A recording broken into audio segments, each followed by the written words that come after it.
วันละสะปะหัวเมืองตั้งนั่งไต่ลมละอองยองห้วยไหลกะและเมืองอ้อพดเอาสีป้อแต่นที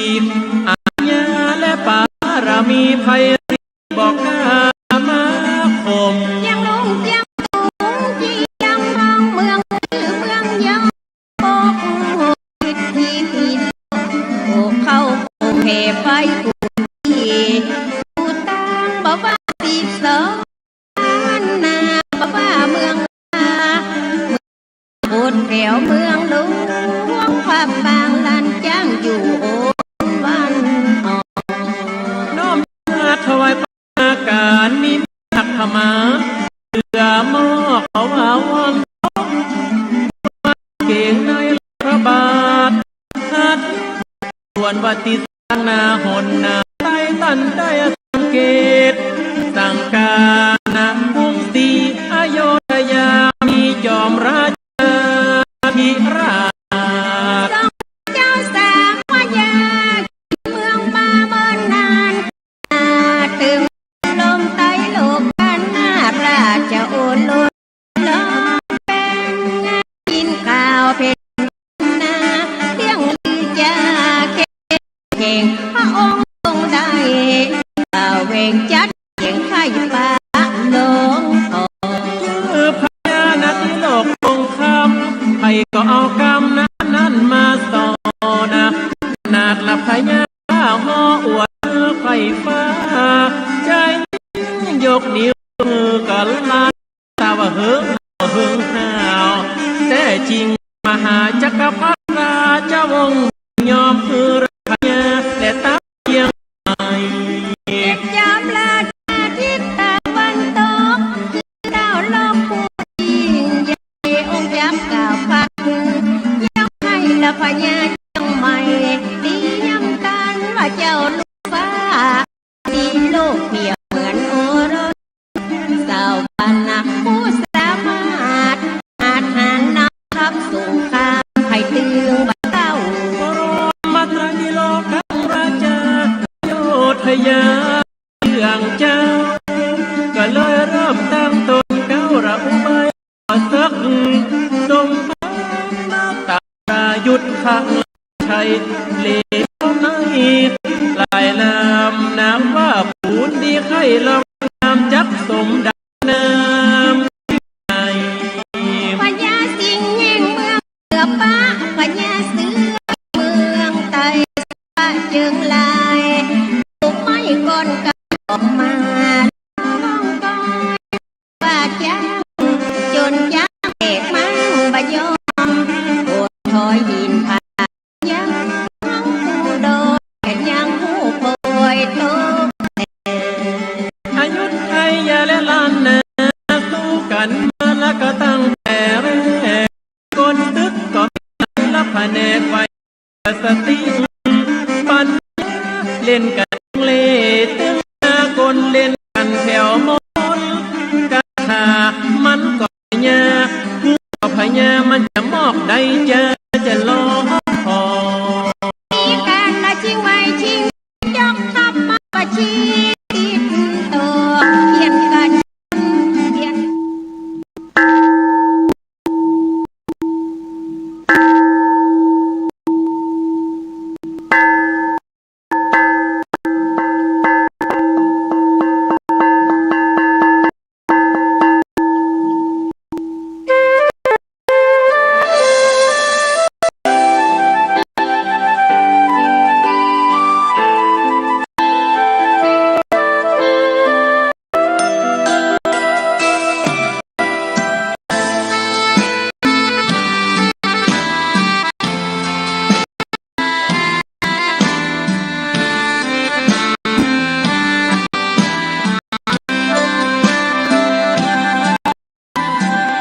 ได้เกิดเป็นคนนั้นยากจริงนะเพราะพุทธศาสนายิ่งแสนยากคนไทยโชคดีที่สุดแล้วมีแก้วสามดวงงามเด่นมีวั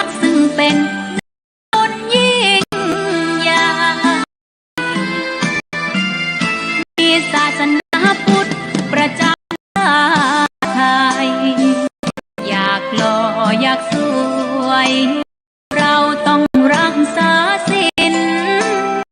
อยากมีอันจะกินต้องหมั่นทำบุญทานเอาไว้เข้าวัดสวดมนต์ฝึกฝนสติให้ว่องไวรีบทำตอนที่เราทำเองได้อย่ารอจนตายถึงเข้าวัดว่าเข้าวัดยามเป็นจะได้เห็นแต่น้ำใจเข้าวัดยามตายจะได้แต่น้ำตาก่อนจะสายเกินขอเชิญมาใช้ให้คุ้มค่าเจริญศีลภาวนาสั่งสมบารมีไว้ทำบุญตอนที่ยังมีชีวิตย่อมดีกว่ารอเขาอุทิศบุญให้อย่ามัวหลงเพลินเดินห่างว่าตัวอย่างชัดๆมีมากมายเข้าวัดตอนตายเกินแก้กรรม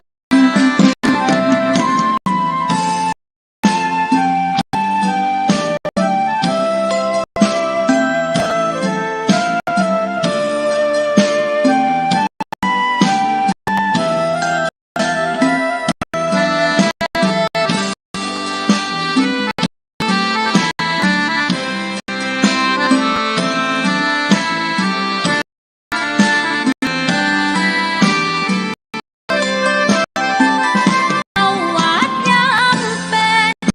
จะได้เห็นแต่น้ำใจเข้าวัดยามตายจะได้เห็นแต่น้ำตาก่อนจะสายเกินเชิญมาใช้ชีวิตให้คุ้มค่าเดินทานศีลภาวนา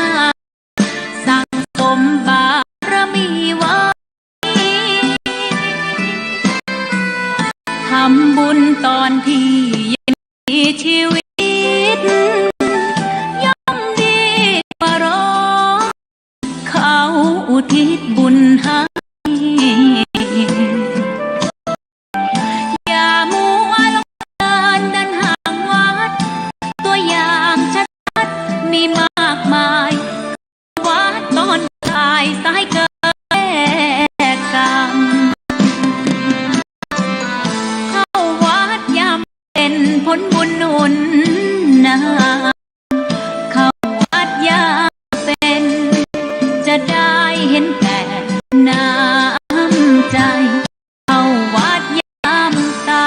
ยจะได้เห็นแต่น้ำตา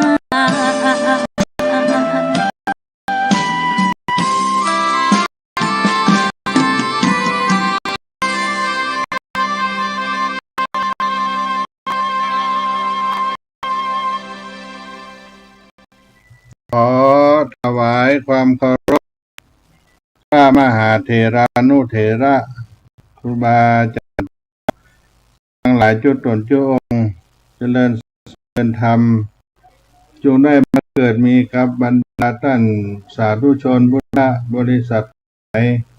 ที่ได้สดับรับฟังธรรมะต่างสถานีวิทยุในคลื่น FM 104.50 เมกะเฮิรตซ์ในภาคบ่ายวันพฤหัสบดีที่ 21 สิงหาคม พุทธศักราช 2569 อาตมาภาพได้มาดำเนินรายการพูดจาพบปะกับท่านสาธุชนผู้ฟังทั้งหลายในภาคบ่ายวันนี้ ก็เป็นวันแต่งงานเป็นวัน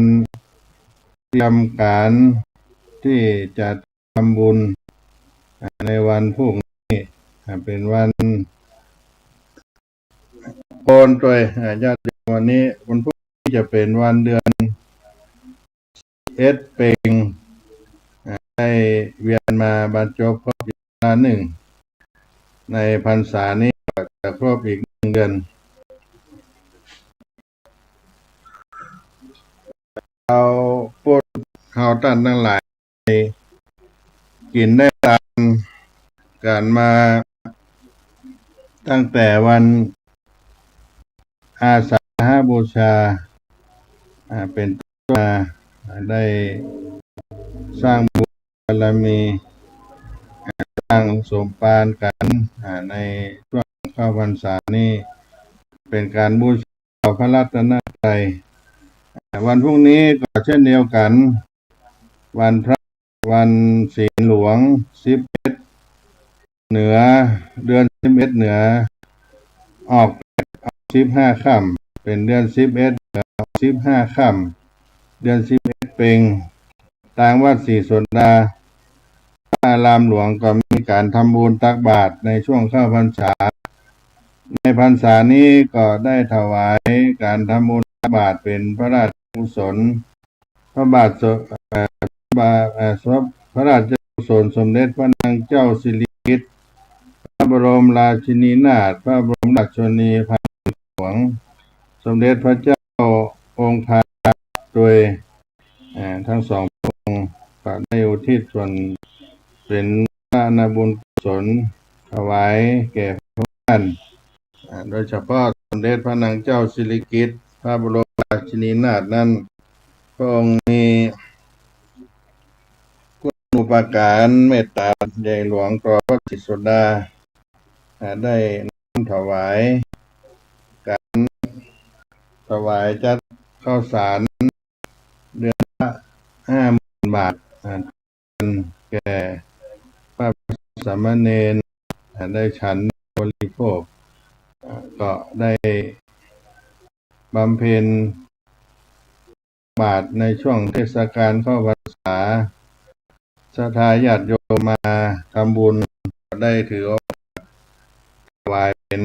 ราชกุศลแก่พระองค์ท่านด้วยก็ขอน้อมเชิญเนื้อญาติโยมทั้งหลายท่านใดมีโอกาสเวลาว่างจะมุ่งรวมสร้างบุญสร้างกุศลกับวัดศรีโสดาพระอารามหลวงจังหวัดเชียงใหม่ในการทำบุญตักบาตรตอนเจ้าที่ศาลาศรีสมเด็จศาลาบำเพ็ญทานในศรีโสดาพระอารามหลวงแต่เวลา6 โมงเป็นต้นไปถึงเวลา8 โมงกว่าๆหน่อยหนึ่งโดยประมาณ8 โมง 15 นาที8 โมงครึ่งอย่างจะวันพระศีลหลวงก็อาจจะเลทเวลาถึง8 โมงครึ่งหมายถึงว่าฉันพระทหารเจ้าพอดีขอน้อมเจริญพรทุกท่านมีโอกาสมาร่วมใส่บาตรในช่วงเข้าพรรษาด้วยกันเนอะหน้าศาลาศรีสมเด็จวัดศรีโสดาพระอารามหลวง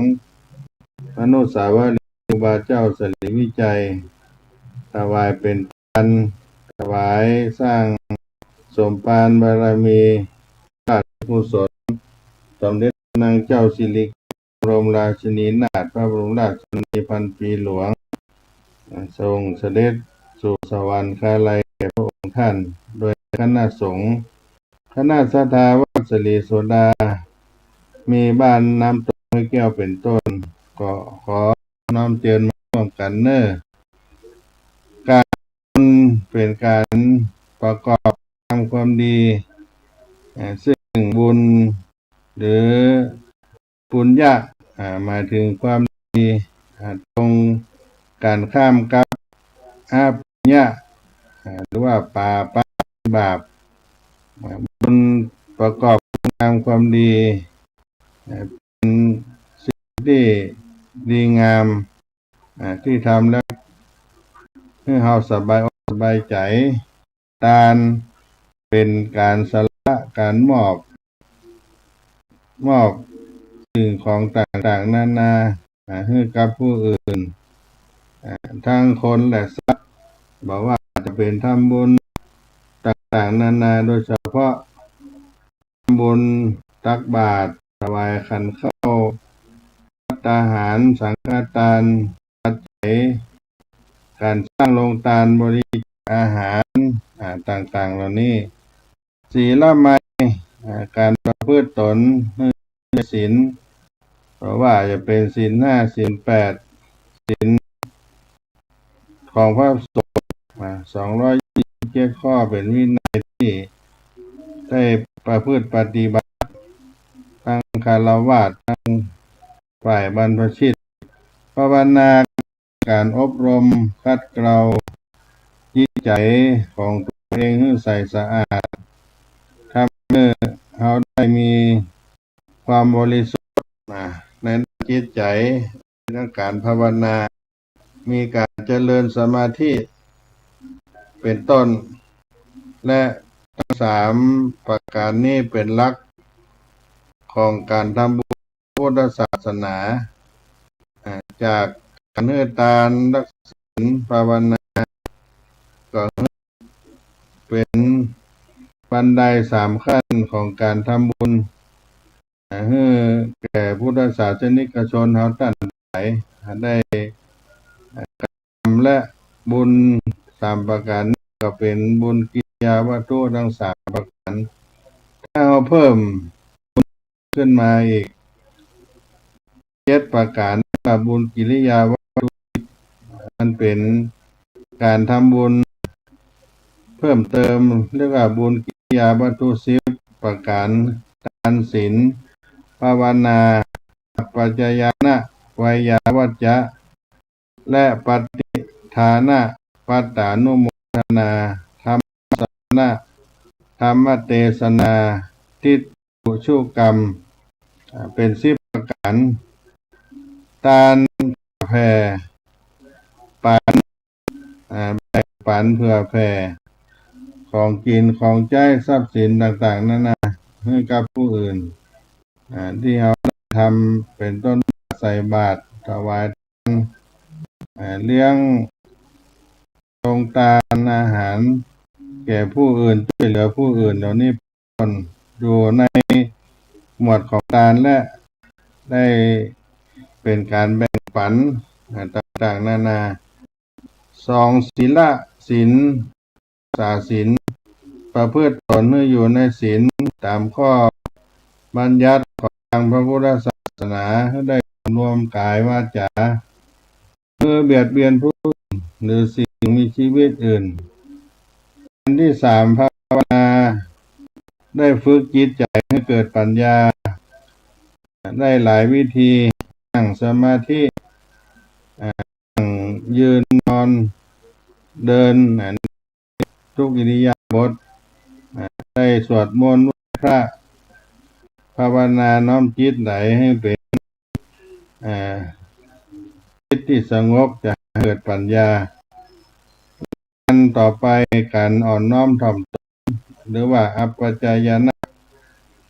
การเคารพนับถือเพราะว่าจะเป็นการอ่อนน้อมถ่อมตนต่อผู้อาวุโสผู้มีคุณธรรมให้เกียรติให้ความเคารพผู้อื่นทำบุญด้วยการทั้งอย่างเรียกว่าประพฤติตนด้วยการเคารพอ่อนน้อมถ่อมการฝึกเกลาจิตใจของเฮาเป็นปัจจัยอันต่อไปเรียกว่าการขวนขวายในจิตที่ชอบวายาวัจจะกระตือรือร้นที่จะช่วยเหลือคนในสังคมช่วยเหลือเพื่อนบ้านดูแลบ้านในการงานต่างๆงานมงคลนวมงคลที่เกิดขึ้นก็ด้วยกิจที่ชอบที่ควรทำต่อไป การทำบุญผู้อื่นมาร่วมทำบุญกับเราว่าปฏิฐานะจนเปิดโอกาสให้ผู้อื่นได้มาร่วมบุญในกิจกรรมที่เราได้ทำอยู่ จนให้มาร่วมทาน เป็นต้นผ้าป่ากฐินกินตาในวัดนอกวัดต่างๆเราได้เชิญมาร่วมตัวเราอนุโมทนากับเราบอกบุญร่วมยินดีในการร่วมอนุโมทนากับตัวเราเรียกว่าปฏิตานะและอัตตานุโมทนาการอนุโมทนาส่วนบุญดีในการทำดีบุญที่ผู้อื่นได้ทำไปชื่นชมในความดีที่ท่านทำไปอิจฉาในความดีผู้อื่นจิตใจอิ่มบุญด้วยการปฏิตานุโมทนาฟังธรรมะเป็นวิธีการทำบุญเพื่อเพิ่มพูนความรู้ปัญญาเพื่อที่จะทุกข์ทั้งนี้บ่จำเป็นต้องไปวัดไปฟังนั้นการฟังธรรมะก็สามารถทำได้ที่บ้านอย่างญาติโยมฟังปัจจุบันนี้มาต่างเทศนาบนอินเทอร์เน็ตเว็บไซต์สถานีวิทยุต่างๆในโซเชียลโลกอินเทอร์เน็ตเนี่ยก็สามารถฟังธรรมะศึกษาธรรมะทางโลกออนไลน์ได้เป็นต้นและอันต่อไปธรรมเทศนาการแสดงธรรมการให้ข้อคิดลักธรรมนี้ก็บ่จำเป็นต้องได้อู้ในวัดในวาก็ได้ทางโลกออนไลน์นี่ก็ได้อย่างธรรมภาพได้นำมาแบ่งให้สถานเนี่ยเป็นแบ่งปันความรู้ธรรมะวิธีต่างๆในชีวิตประจำวันอันใดดีญาติโยมก็นำเอาไปเกิดประโยชน์อันใดที่ยังไม่เกิดประโยชน์ก็เอาเก็บไว้ก่อนเพื่อให้ผู้ฟังที่ปัญญานำเอาไปใช้ในชีวิตประจำวันลำดับต่อไปสุดท้ายทิฏฐุสุกรรมการทำความหันให้ถูกต้องไปยึดถือทิฏฐิมาเอาความหันของเป็นใหญ่รับฟังความคิดความหันผู้อื่นรับฟังและมองสิ่งต่างๆตามความเป็นจริงไม่เจือปนไปด้วยอคติหรือความลำเอียงทางชอบหรือเกลียดทั้งประการนี้เป็นบุญกิริยาวัตถุ10ประการที่เราได้มีโอกาสได้ทำบางประการก็ต้องได้เสียค่าใช้จ่ายประการใดก็ทำบุญได้สามารถสร้างคุณงามความดีกับตัวเราได้การทำบุญให้ได้อานิสงส์ต้องทำอย่างใดทำได้อานิสงส์ก็ตั้งจิตตั้งสร้างบุญบารมีด้วยจิตศรัทธาการบริจาคก็ได้บุญการทำมาเป็นทานก็ได้บุญหลายๆอย่างนี่การทำบุญบรรลุค่าของบุญไว้ว่าทำอะไรอย่างใดกว่าเพราะเป้าหมายของการทำบุญนั้นก็ชำระจิตใจปราศจากความเศร้าหมองให้เกิดขึ้นกับเราได้บุญด้วยกันพืชปฏิบัติอีกประการหนึ่งเชื่อว่าที่จะทำบุญก็คือการเจริญจิตภาวนาไมยบุญที่พระองค์ได้ตรัสว่าได้อุปสมบทศีล227ข้อประดับพร้อยบ่ขาดแต่ยังได้บุญน้อยการเจริญจิตภาวนาในใจของเราจะต้องให้เกิดปัญญานี้ยิ่งไปการทำบุญตักบาตรก็มีทำบุญที่เราได้ทำกันทุกครั้งทุกวันก็ดีทุกพระก็ดีที่เรามีโอกาสได้ทำนี่ก็เป็นสิ่งที่เราได้ทำบุญอีกประการหนึ่งที่กับจิตใจของเราให้สำเร็จ ด้วยจิตบริสุทธิ์ได้อานิสงส์เกิดขึ้นความการทำบุญในขณะทำกับมิจิตที่สละจากความตนีทีเหนียวคือการแบ่งการปันการเหล่านี้ด้วยความเคารพและความบูชาต่อพระรัตนตรัยนอกจากนี้ยังได้อุทิศส่วนบุญส่วนกุศลไปให้กับผู้ที่ได้ร่วงรับได้ไปตัวให้กับตัวเฮารับก็เป็นพระสงฆ์เนนในของวัดปฏิบัติมีจิตใจ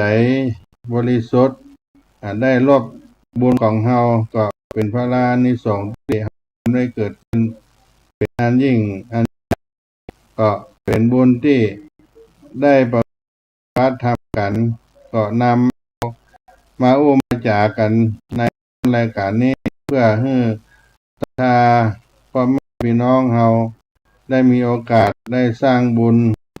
สร้างบารมีด้วยบุญกิริยาวัตถุทั้ง3ประการและบุญกิริยาวัตถุทั้ง4ประการเกิดขึ้นกับตัวเฮาในชีวิตของเฮาได้เกิดมาเป็นผู้ทำนุบำรุงพระพุทธศาสนาเป็นหน้าที่ของพุทธศาสนิกชนของเฮาที่ได้ทำได้อายุพุทธศาสนาในต้นรายการนี้เอามาปั่นมาฝากกันกับพี่น้องท่านผู้ฟังก็ภาคกันสักกรรมก่อนเนาะ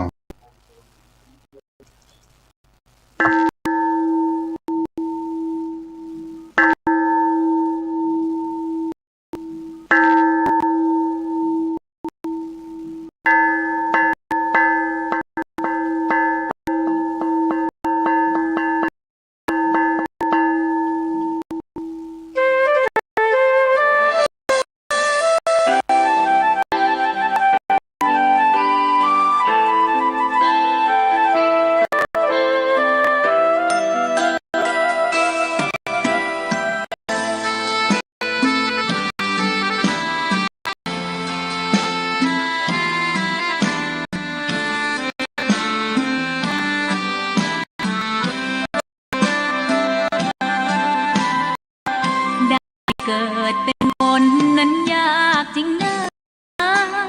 เพราะพุทธศาสนายิ่งแสนยากเย็นคนไทยโชคดีที่สุดแล้วมีแก้ว3 ดวงงามเด่นซึ่งเป็นนาบุญยิ่งใหญ่มีศาสนาพุทธประจำชาติไทยอยากหล่ออยากสวยเราต้องรักษาศีลอยากมีวันจะกินต้องหมั่นบุญทานเอาไว้เข้าวัดสวดมนต์ฝึกฝนสติให้ว่องไวรีบทำตอนที่เราทำเองได้อย่ารอจนตายวัดมาเข้าวัดยามเป็นจะได้เห็นแต่น้ำใจเข้าวัดยามตายจะได้เห็นแต่น้ำตาก่อนจะสายเกินขอเชิญมาใช้ชีวิตให้คุ้มค่าจะทานศีลภาวนาสั่งสมบารมีไว้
งเข้าวัดยามเป็นได้แต่น้ำใจเข้าวัดยามตายได้เห็นแต่น้ำ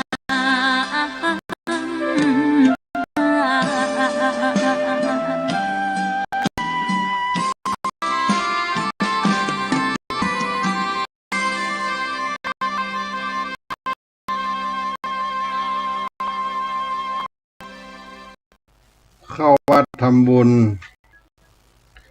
ได้บุญได้กุศลในการเข้าวัดก็มีประโยชน์นะอานิสงส์ได้สัมผัสธรรมชาติ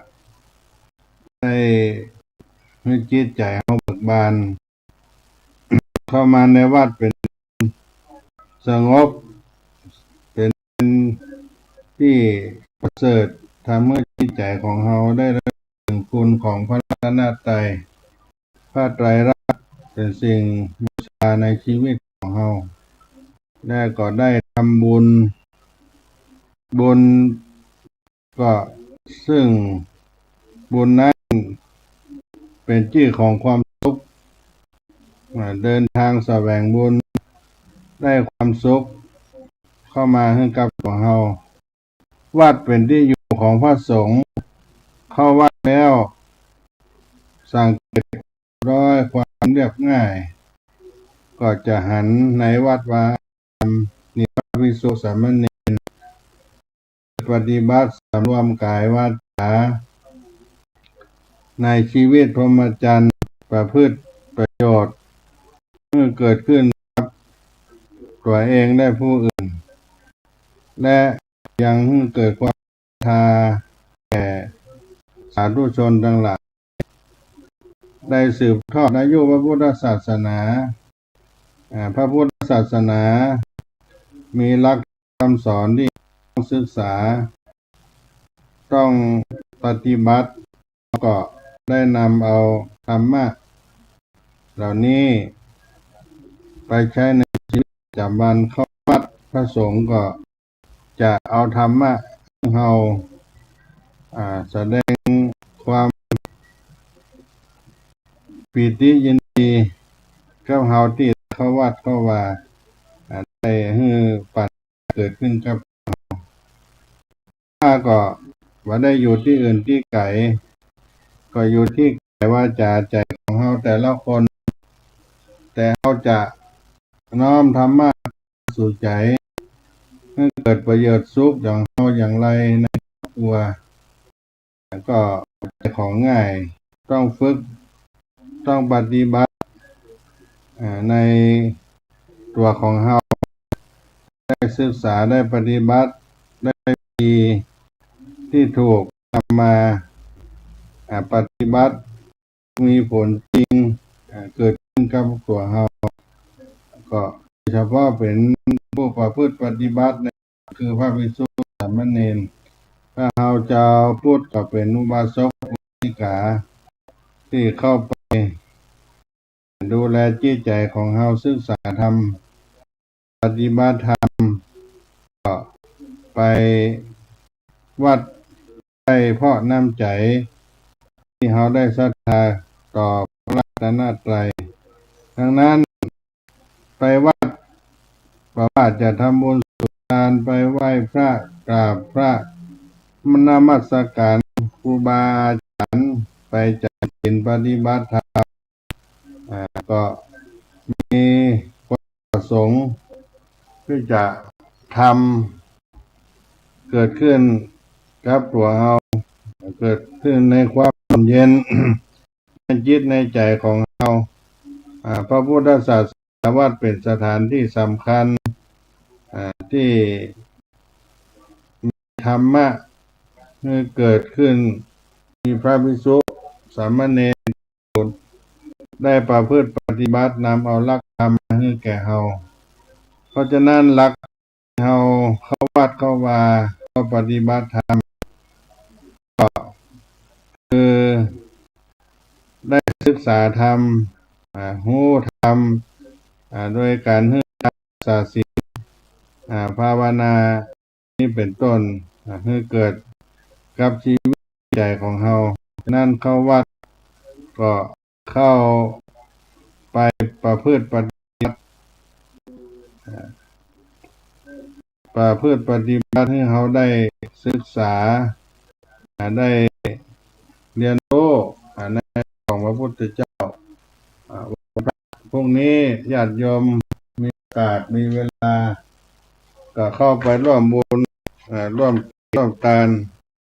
กันได้ในแต่ละวันเฮาก็ดีถ้ามีโอกาสได้ไปประพฤติปฏิบัติก็จะเป็นมงคลแก่ชีวิตตัวเฮาการใส่บาตรรักษาศีลเจริญเมตตาภาวนาฟังธรรมไหว้พระให้เกิดความรู้ความเอาก็จะได้สร้างบุญมีกับตัวเราก็เจอญาติโยมทั้งหลายได้สร้างบุญบารมีเข้าวัดมาทำบุญกินทานเกิดความสุขในด้านจิตใจเกิดขึ้นกับตัวเราวัดโสดาพระอารามหลวงจังหวัดเชียงใหม่ก็ได้จัดกิจกรรมในการทำบุญตักบาตรทุกวันพระสร้างบุญบารมีญาติโยมได้มีโอกาสร่วมทำบุญกินทานได้สร้างบุญบารมีในช่วงเทศกาลเข้าพรรษาได้เกิดขึ้นกับตัวเฮาได้สร้างได้ทำพุทธบูชาก็วันมาร่วมกินร่วมทานกันในวัดสลีโสดาพระอารามหลวงวันพรุ่งนี้วันที่28 สิงหาคมพุทธศักราช 2569 เดือน 11 เหนือ15 ค่ำเชิญชวนมาร่วมบุญตักบาตรตั้งแต่ 6 โมงเช้าถึง 8 โมงโดยประมาณกินทานกับวัดสลีโสดาเนอร์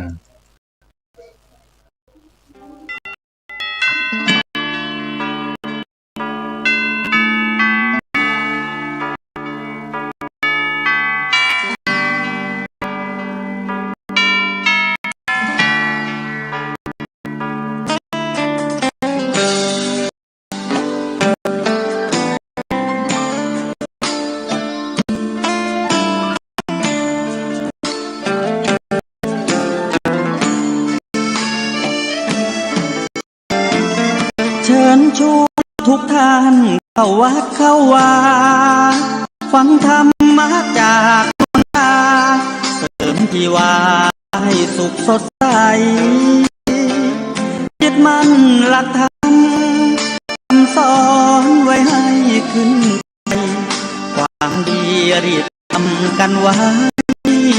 หญิงชายอย่าได้นะ เชิญชวนทุกท่านเข้าวัดเข้าวาทำบุญด้วยจิตศรัทธาบุญพาให้เราสุขีจะทำการใดนำใช้ในสิ่งดีทำบุญให้ทานวันนี้ไม่มีใครว่าใครชังสมัยประทับใจตายายวันพระไม่เคยเบื่อหน่ายได้ไม่ลืมสักครั้งวันนี้มีคนเข้าวัดน้อยจังให้ก่อนอีกครั้งฝากความหวังกับคนรุ่นใหม่เชิญชวนทุกท่านเข้าวัดเข้าวารับศีลรับพรหลวงตาเสริมคุณค่าให้กับจิตใจกระทำความดีไม่ต้องอายใครว่างจากงานเมื่อใดเชิญชวนท่านไปทำบุญ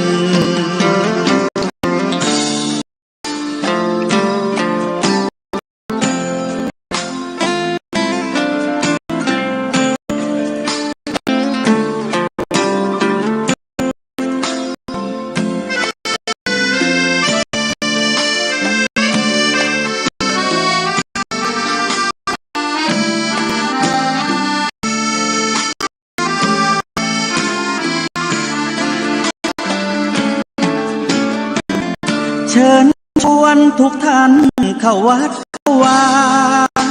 รับศีลรับพรหลวงตาเสริมคุณค่าให้ใจกระทำความดีเรื่องนี้ไม่ต้องอายใครว่างจากการงานเมื่อใดเชิญชวนท่านไปทำบุญกระทำความดีเรื่องนี้ไม่ต้องอายใครฝากเพลงเชิญชวนหญิงชายอย่าอายเรื่องการทำบุญ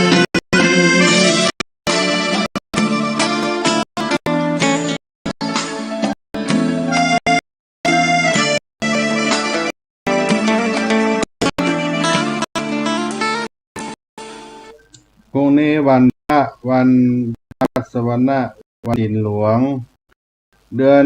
11เหนือออก8ค่ำเดือนจวนวัดทำบุญกันวันธรรมสวรรณะวันพระเป็นวันสำคัญที่องค์สมเด็จพระสัมมาสัมพุทธเจ้าพระบรมศาสดาทรงบัญญัติเป็นเพื่อการบำเพ็ญทานรักษาศีลและฟังธรรมเจริญจิตภาวนาไหว้พระสวดมนต์พุทธศาสนิกชนได้ปฏิบัติกันมาต่อเนื่องกันมาแต่โบราณกาลปัจจุบันความเปลี่ยนแปลงทางโลกได้วิวัฒนาการไปรวดเดียวผู้ที่มีโอกาสไปว่าไปหรือผู้ที่ใครทำปฏิบัติก็สามารถสมาทานศีลทางสถานีวิทยุทางอินเทอร์เน็ตโลกโซเชียลซึ่งพอที่จะอำนวยความสะดวกให้สำเร็จประโยชน์ได้สุขสมบัติได้ปรารถนาชีวิตคือความเป็นอยู่ของมนุษย์ที่เกิดมาในสังสารในสถานในโลกนี้ย่อมปรารถนาสิ่งยึดเหนี่ยวอันเป็นเครื่องนำพาชีวิตให้เกิดความสุขความเจริญก็เป็นผู้กำเนิดเกิดลูกบุตรธิดาต่างสรรหาสิ่งที่จะทำให้บุตรธิดายึดพึ่งจึงได้นำคำสอนของพระพุทธเจ้าพระพุทธศาสนามาอบรมใจสร้างอุปนิสัยวาสนาบารมีให้แก่ลูกได้นำเอาคำพระพุทธองค์มาให้เราท่านทั้งหลาย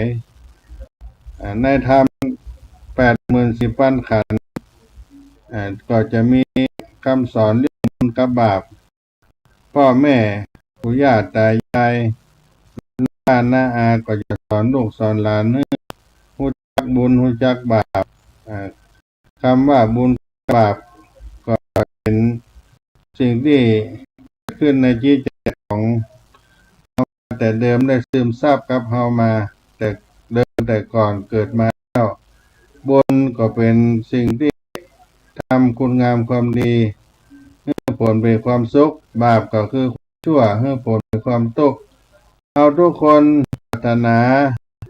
ความเป็นคนบุญความเจริญคนมีบุญก็ย่อมมีนานาประการ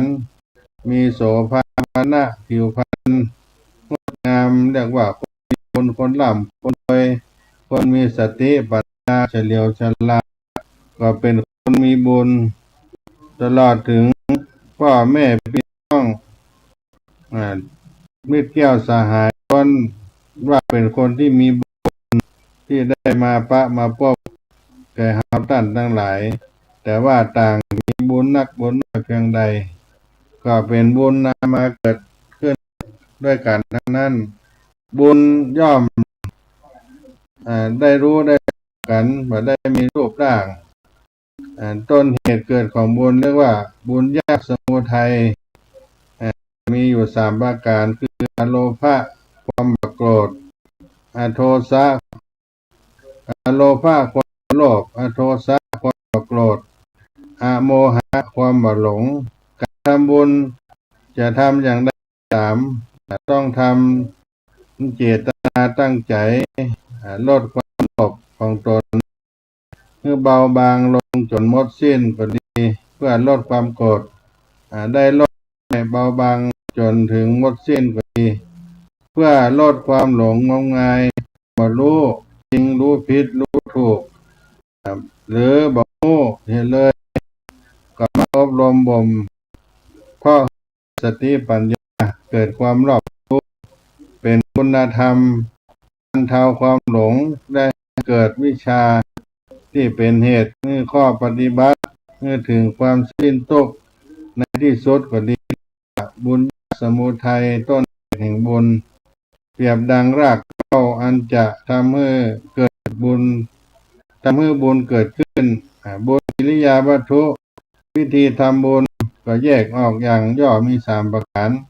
คือทานนามัยบุญที่เกิดด้วยการบริจาคทานการให้ทานให้ศีลไมยเกิดความประพฤติดีงามการรักษาศีลภาวนาไมยบุญที่เกิดได้การอบรมจิตใจเกิดความสุขในจิตในใจและเกิดปัญญาได้เจริญภาวนาเหล่านี้เป็นว่าบุญทั้ง3ประการทานนามัยศีลไมยภาวนาไมยทานนั่นก็คือทานคือการให้การให้ทานให้สัพพะต่างๆก็เป็นการจัดโลภะความโลภความอยากได้แก่แล้วก็จะถึงเฮาได้มีจิตใจดีงามก็มีความตนีทีเหนียวเกิดขึ้นกับตัวเฮาตรงนี้เป็นต้นเรียกว่าการได้สร้างบุญมีและบุญที่ได้ทำเกิดขึ้นเรียกว่าคำสอนในทางพระพุทธศาสนาที่เฮาได้ทำได้ปฏิบัติเป็นทานเป็นศีลเป็นภาวนาทำประการเป็นการชำระจิตชำระใจของเฮาให้บริสุทธิ์บุญเป็นขุมทรัพย์เป็นความสุขกายทางใจบุญเป็นของผลในการทำความดีอันเป็นคุณงามความดีที่มีในทานที่บุคคลแสวงบุคคลสั่งสมบุญเกิดมีมากขึ้นแล้วย่อมหน่วยประโยชน์ความสุขมาให้อย่างมากมายแก่ผู้ทำทั้งในภพนี้และภพหน้าบุญยังเป็นที่พึ่งที่ถือตกไปในทางที่ชั่วเมื่อดำรงแต่ในทางที่ดีตลอดเวลายังมีชีวิตอยู่และเมื่อจะไปโลกหน้าบุญก็ยังเป็นที่พึ่งไปสู่ภูมิที่ดีบุคคลจะสั่งสมบุญได้ก็ด้วยวิธี3อย่างการให้ทานการรักษาศีลการภาวนาอยู่เนืองบุญก็จะย่อมจะเพิ่มพูนมากขึ้นบุญและชีวิตในภพหน้าเป็นเรื่องคิดเรื่องบุญชีวิตในภพหน้าเป็นหลักธรรมสำคัญในทางพุทธศาสนาบุญเป็นผลมาจากการกระทำการให้ทานรักษาศีลการเจริญภาวนานำไปสู่ความสุขและความสำเร็จในชาตินี้และชาติหน้าการสร้างสมบูรณ์จะช่วยให้บุคคลที่มีเรื่องทางจิตใจสามารถหลีกเลี่ยงทางที่ชั่วได้นอกจากนี้บุญจะเป็นปัจจัยสำคัญที่จะช่วยให้บุคคลไปสู่ภพภูมิที่ดีในอนาคตดังนั้นการทำความดีและสั่งสมบุญจึงเป็นเรื่องสำคัญสำหรับชีวิตในภพหน้าควรปฏิบัติอย่างต่อเนื่องบุญประโยชน์ของบุญที่อธิบายไว้มาให้เป็นสิ่งที่พึ่งของสัตว์โลกหน้าเป็นขุมทรัพย์เป็นความสุขกายสุขใจอำนวยประโยชน์ให้เราในภพนี้ภพหน้า เป็นที่พึ่งให้ตกไปในทางที่ชั่วดำรงอยู่ในทางที่ดีได้สามารถสั่งสมบุญด้วยการรักษาศีลเจริญจิตภาวนาบนชีวิตในโลกนี้หน้าก็มีความเกี่ยวกันอย่างลึกซึ้งบุญเป็นผลมาจากการกระทำดีทั้งหลายการรักษาศีลการเจริญภาวนาซึ่งสิ่งเหล่านี้ก็เพียงจะนำชีวิตปัจจุบันแต่ยังเป็นเสบียงบุญสำหรับภพหน้าที่สำคัญทุกคนควรแสวงหาสมไว้ประโยชน์ความสุขในปัจจุบันและอนาคตบุญและความสุขใจเป็นสิ่งที่เกี่ยวข้องกันอย่างใกล้ชิดในพระพุทธศาสนาเฮาที่จะนำไปสู่ความสุขทั้งโลกนี้และโลกหน้าก็สั่งสมบุญด้วยจิตมีความสุขสงบมั่นคงได้เฮือตานศีลภาวนามีความสุขกายใจเกิดขึ้นกับตัวเฮากับเป็นผลมาจากการเฮือตานรักษาศีลภาวนาพระพุทธศาสนาได้สอนเฮือตานรักษาศีลภาวนานำมาซึ่งความสุขความสำเร็จในชาตินี้ชาติหน้าบุญช่วยให้จิตใจสงบมั่นคงเป็นเกราะป้องกันมนุษย์ตกในทางที่ชั่วจากนี้บุญยังเป็นขุมทรัพย์สำหรับทุกคนควรสั่งสมไว้เพื่อประโยชน์ในปัจจุบันและอนาคตได้ทำความดีสั่งสมบุญไว้บุญเข้าพรรษาเป็นอานิสงส์ยิ่งใหญ่ของคนชาวพุทธโดยเฉพาะล้านนาไทยตามพรรษาไตรมาสได้สร้างคุณงามความดี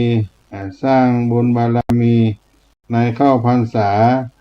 ได้สั่งสมความดีสั่งสมบุญไว้บุญเท่านั้นเป็นบ่อเกิดดีที่พระพุทธองค์ได้ตรัสเป็นโอวาทคำสอนไว้เฮาท่านทั้งหลายเว้นจากทุจริตประพฤติดีและชำระจิตใจให้บริสุทธิ์คือเกิดขึ้นกับตัวเฮาอันนี้ก็เป็นเวลาที่ได้มาพบกับพี่น้องท่านผู้ฟังทางอาจารย์พระครูสมุวิสัชวรกิจโจให้น้อมถวายเวลาให้กับวัดศรีโสดาพระอารามหลวงจากวัดใหม่ได้มามาแจกสาระธรรมปั่นฝากพี่น้องท่านผู้ฟังทั้งหลายก็เป็นเวลาบ่ายของวันพฤหัสบดีที่27 สิงหาคม 2560วันนี้วัดศรีโสดาก็ขอเชิญชวนทุกท่านเข้าวัดทำบุญใส่บาตรหยาดน้ำกินในช่วงเช้าเวลา 6 นาฬิกาไปถึง 8 นาฬิกา 30 นาทีประมาณพระวันศีลในช่วงเทศกาลเข้าพรรษาขอเชิญชวนมาร่วมบุญกินทานกันได้วันนี้เวลาก็หมดเสียงไปขอบคุณทางสถานีวิทยุ 104.50 เมกะเฮิรตซ์ได้ถวายเวลาให้กับวัดศรีโสดาพระอารามจังหวัดเชียงใหม่ได้มีโอกาสกับพี่น้องท่านผู้ฟังทุกท่านที่ได้สดับรับฟังอยู่ขอบุญรักษาบารมีแห่งพระรัตนตรัยให้ท่านได้อยู่เย็นเป็นสุขกันทั่วหน้า วันนี้ขอลาไปเพียงเท่านี้ก่อนยัตตาโลธรรมาวัฏันติอายุโนสุขังพลัง